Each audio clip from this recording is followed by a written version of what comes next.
आज हम बात करने वाले हैं कि मीन राशि वालों के लिए जनवरी 2026 का महीना कैसा रहने वाला है। तो यहाँ पर ना आप अपनी पूरी एनर्जी को ना अपने काम को, अपने करियर को ग्रोथ करने पर लगाओगे, जो कि यहाँ पर आपके ट्रांसफर के योग बनाते हैं, आपके प्रमोशन के भी योग बनाते हैं। कहीं ना कहीं घर से दूर जाकर आपको जॉब करने का चांस आपको मिल सकता है। तो यहाँ पर कहीं ना कहीं आप आपके पार्टनर के सपोर्ट की वजह से आपके करियर में ग्रोथ देखने को मिल सकती है। आपका पार्टनर आपके करियर में ग्रोथ करने में हेल्प कर सकता है, गाइड करने वाला आपका पार्टनर हो सकता है। यहाँ पर आपके रिश्तों में एटीट्यूड, ईगो लाने का काम भी कर सकती है, आपकी वाणी को उग्र करने का काम कर सकती है। आप एजुकेशन के साथ साथ अदर एक्टिविटी में पार्टिसिपेट कर सकते हो, आप स्किल इंप्रूव कर सकते हो, आप काफी क्रिएटिव रह सकते हो। आपको आपके टैलेंट के दम पर आपको नेम फेम मिलने के चांस भी बनते हैं। ओम नमः शिवाय। प्रिय दर्शकों, मैं संध्या कक्कड़ वेलकम करती हूँ आप सभी का अपने यूट्यूब चैनल में। आज हम बात करने वाले हैं कि मीन राशि वालों के लिए जनवरी 2026 का महीना कैसा रहने वाला है। अगर आपकी राशि की बात करें ना, तो मीन राशि के जो राशि स्वामी बनते हैं वो बृहस्पति देव बनते हैं, और जिनका गोचर मिथुन राशि में 4th हाउस में रहने वाला है। तो इस महीने ना आपकी कम्युनिकेशंस काफी इंप्रूव हो सकती है, आप अपनी स्किल्स पर काम कर सकते हो। यहाँ पर जो है ना, भूमि खरीदने का यानी कि प्रॉपर्टी खरीदने का, गाड़ी खरीदने का बहुत अच्छा योग भी बनता है। मदर के साथ कहीं ना कहीं कनेक्शन आप लोगों के अच्छे रह सकते हैं। लेकिन मिथुन जो राशि है ना, वो बदलाव की राशि है, और 4th भाव जो है इमोशंस का भाव है। तो कहीं ना कहीं आपके इमोशंस में ना उतार चढ़ाव रह सकता है। इस महीने जो है ना, यहाँ पे शनि देव का गोचर जो है आपकी राशि पर ही रहने वाला है, यानी कि शनि की 7.5 का सेकंड फेज भी आप लोगों का चल रहा है। तो यहाँ पर कहीं ना कहीं आपको हार्डवर्क ज्यादा रह सकते हैं, क्योंकि शनि देव ना इजीली आपको कुछ नहीं देने वाले। आपको बहुत ज्यादा हार्डवर्क करना पड़ सकता है, बहुत ज्यादा एफर्ट्स करना पड़ सकता है। लेकिन अगर आपने अपना काम ईमानदारी के साथ किया, डिसिप्लिन में रह के किया, तो आपको शनिदेव बहुत अच्छे रिजल्ट देने का काम भी करते हैं। तो आइए सबसे पहले बात कर लेते हैं कि करियर वाइज ये जो महीना है आप लोगों के लिए कैसा रहने वाला है।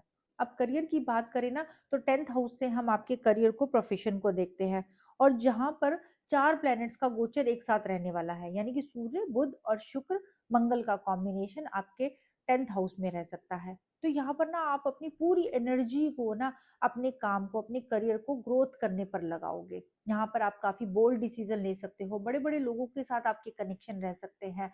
यहाँ पर जो है ना, आपको आपके कार्यों की वजह से खूब नेम फेम भी मिल सकता है, क्योंकि 10th हाउस के जो लॉर्ड बनते हैं ना, वो बृहस्पति देव बनते हैं, और जिनका गोचर मिथुन राशि में 4th हाउस में रहेगा, उनकी 7वीं दृष्टि आपके प्रोफेशन भाव पर रहने वाली है। तो ये कहीं ना जो लोग गाइडेंस के कामों में है, टीचिंग के, काउंसलिंग के कामों में है, मोटिवेशन के कामों में है, उन लोगों के लिए ये टाइम काफी सपोर्टिव रह सकता है। इसके अलावा जो लोग एक्टिंग फील्ड में है, जो सोशल मीडिया से रिलेटेड फील्डों में है, उन लोगों के लिए भी टाइम काफी सपोर्टिव रहेगा।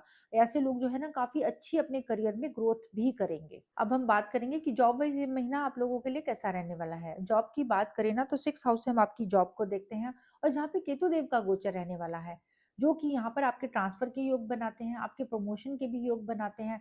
कहीं ना कहीं घर से दूर जाकर आपको जॉब करने का चांस आपको मिल सकता है, फॉरेन से कहीं ना कहीं आपको बेनिफिट हो सकते हैं। हो सकता है अगर इस टाइम पर आप बाहर जाने की प्लानिंग कर रहे हो, फॉरेन जाकर जॉब करना चाह रहे हो, तो ये टाइम आप लोगों के लिए काफी सपोर्टिव रह सकता है। लेकिन केतु जो है ना, वो कंफ्यूज करने का काम भी करते हैं, तो यहाँ पर आपको जॉब से रिलेटेड चीजों में कंफ्यूजन भी हो सकती है। हो सकता है आप जॉब से रिलेटेड कोई बड़ा डिसीजन लेना चाहते हो इस टाइम पर, तो इस टाइम पर आपको कोशिश करनी चाहिए, सलाह लेकर काम करना चाहिए, तभी ये टाइम आप लोगों के लिए सपोर्टिव रहेगा। नहीं तो आप बिना वजह की उलझनों में पड़े रह सकते हो। अब हम बात करेंगे कि मैरिड कपल्स के लिए महीना कैसा रहने वाला है। अगर मैरिज की बात की जाए, तो 7th हाउस से हम आपकी मैरिज को देखते हैं, और जिसके लॉर्ड बनते हैं बुध देव, जो कि 16 जनवरी तक 10th हाउस में रहने वाले हैं, धनु राशि में। तो यहाँ पर कहीं ना कहीं आप आपके पार्टनर के सपोर्ट की वजह से आपके करियर में ग्रोथ देखने को मिल सकती है। आपका पार्टनर आपके करियर में ग्रोथ करने में हेल्प कर सकता है, गाइड करने वाला आपका पार्टनर हो सकता है। इसके अलावा जब बुध का गोचर जो है 16 जनवरी के बाद लाभ के भाव में, इच्छा पूर्ति के भाव में, यानी कि 11th हाउस में गोचर जब बुध देव करेंगे ना, तो यहाँ पर आपके पार्टनर के थ्रू कहीं ना कहीं आपकी इच्छा पूर्ति के योग भी बनते हैं, लाभ के योग भी बनते हैं। तो यहाँ पर जो है ना, आप लोगों के लिए टाइम काफी सपोर्टिव रह सकता है। इसके अलावा आप लोगों की कम्युनिकेशन भी काफी अच्छी रह सकती है, आप घूमने फिरने की प्लानिंग बना सकते हो, इस टाइम को काफी इंजॉय भी करने वाले हो सकते हो। अब हम बात करेंगे कि लव कपल्स के लिए महीना कैसा रहने वाला है। अगर लव कपल्स की बात करें, आपकी लव लाइफ की बात करें, तो आपके 5th हाउस से हम आपकी लव लाइफ को देखते हैं। और यहाँ पर ना 17 जनवरी के आसपास लगभग 4 प्लैनेट का जो गोचर है 11th हाउस में रहेगा, और उनकी 7वीं दृष्टि आपके लव भाव पर यानी कि आपके 5th हाउस पर रहने वाली है। तो यहाँ पर ना आप लोगों के मिक्स रिजल्ट आपको देखने को मिल सकते हैं। यहाँ पर 4 ग्रहों का कॉम्बिनेशन रहेगा 11th हाउस में, सूर्य, बुध, शुक्र और मंगल का। सूर्य और जो मंगल है वो अग्रेसिव प्लैनेट है, उनकी दृष्टि यहाँ पर आपके रिश्तों में एटीट्यूड, ईगो लाने का काम भी कर सकती है, आपकी वाणी को उग्र करने का काम कर सकती है। आप अपने रिश्तों में काफी बोल्ड डिसीजन लेने वाले हो सकते हो। लेकिन यहाँ पर बुध और शुक्र का भी कॉम्बिनेशन रहेगा और उनकी दृष्टि भी रहेगी, तो यहाँ पर आपकी कम्युनिकेशन काफी अच्छी रह सकती है, और उसकी वजह से आप कहीं ना कहीं चीजों को बैलेंस करने वाले भी होगे। इसके अलावा आप अपने रिलेशन में आपके अटैचमेंट भी होगी, बॉन्डिंग भी होगी, और इस टाइम को आप इंजॉय भी करोगे। बस एक चीज का ध्यान रखना है, अपने अग्रेशन पर कंट्रोल करना है, अपने एटीट्यूड और अपने ईगो पर कंट्रोल रखना है। ओवरऑल ये महीना आप लोगों के सपोर्ट में रहेगा। अब हम बात करेंगे कि स्टूडेंट्स के लिए महीना कैसा रहने वाला है। अगर स्टूडेंट्स की बात की जाए, एजुकेशन की बात की जाए, तो 5th हाउस से हम आपकी एजुकेशन को भी देखते हैं।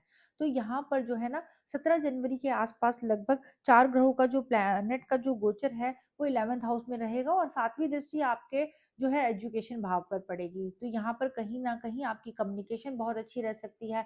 आप एजुकेशन के साथ साथ अदर एक्टिविटी में पार्टिसिपेट कर सकते हो, आप स्किल इंप्रूव कर सकते हो, आप काफी क्रिएटिव रह सकते हो। आपको आपके टैलेंट के दम पर आपको नेम फेम मिलने के चांस भी बनते हैं।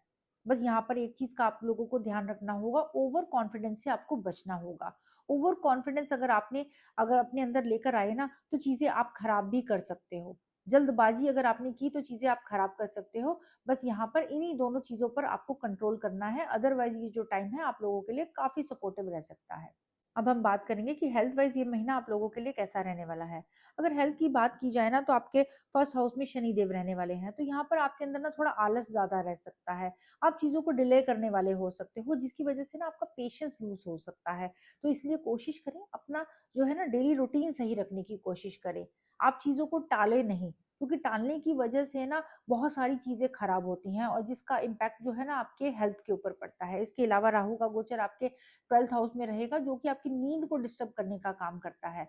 आपको बहुत ज्यादा जो है ना ओवर थिंकिंग कराने का काम करता है, आप ओवर स्ट्रेस में रह सकते हो। तो इसलिए कोशिश करें मेडिटेशन ज्यादा करें, उतना ही काम करें जितना कि आप कर सकते हो, जितना कि आप झेल सकते हो। अपने डेली रूटीन को सही रखें, अपने फूड हैबिट्स को सही रखें, तो ये टाइम आप लोगों के लिए काफी सपोर्टिव रहेगा। नहीं तो आप हेल्थ वाइज आप लोगों को थोड़ा सफर करना पड़ सकता है। अब हम बात करेंगे कि भाग्य वाइज ये जो महीना है आप लोगों के लिए कैसा रहने वाला है। अगर भाग्य की बात की जाए ना, तो आपके भाग्य के स्वामी बनते हैं मंगल देव, और जो कि 15 जनवरी के बाद उच्च के होकर 11th हाउस में गोचर करेंगे। तो ये टाइम आप लोगों के लिए काफी सपोर्टिव रह सकता है, आपकी इच्छा पूर्ति हो सकती है, लाभ के योग बनेंगे, बड़े भाई बहनों के साथ कनेक्शन बहुत अच्छे हो सकते हैं। तो ये टाइम आप लोगों के लिए काफी सपोर्टिव रह सकता है। अब हम बात करेंगे कि वो कौन से उपाय करें जिससे ये जो महीना है आपके फेवर में रहे, आप क्या कर सकते हैं। सबसे पहले आप अपने राशि के स्वामी यानी कि बृहस्पति देव को सही रखने के लिए ना अपने माथे, नाभि, जुबान पर केसर लगाना शुरू कर दीजिए। आप पीपल के पेड़ की सेवा करें, आप विष्णु सहस्त्र नाम का पाठ करें। इसके अलावा जो आपके भाग्य के स्वामी बनते हैं वो मंगल देव बनते हैं, तो मंगल देव को प्रसन्न करने के लिए ना आप कोशिश करें नीम का सेवन करें, आप नीम के पेड़ ज्यादा से ज्यादा लगाएं, हनुमान चालीसा का पाठ करें। इसके अलावा अगर आपकी पर्सनल कुंडली के अंदर कहीं पर भी जुपिटर यानी कि बृहस्पति अच्छी स्थिति में बैठे हुए हैं, तो आपको सिट्रिन क्रिस्टल ब्रेसलेट जरूर धारण करना चाहिए। तो आशा करते हैं ये जो महीना है आप लोगों के लिए बहुत सारी खुशियां और कामयाबी लेकर आएगा। ओम नमः शिवाय। अगर आप अपनी कुंडली को एनालाइज कराना चाहते हैं, तो आप नीचे दिए गए नंबर पर मैसेज करके डिटेल ले सकते हैं और अपनी पर्सनल कंसल्टेशन बुक कर सकते हैं। ओम नमः शिवाय।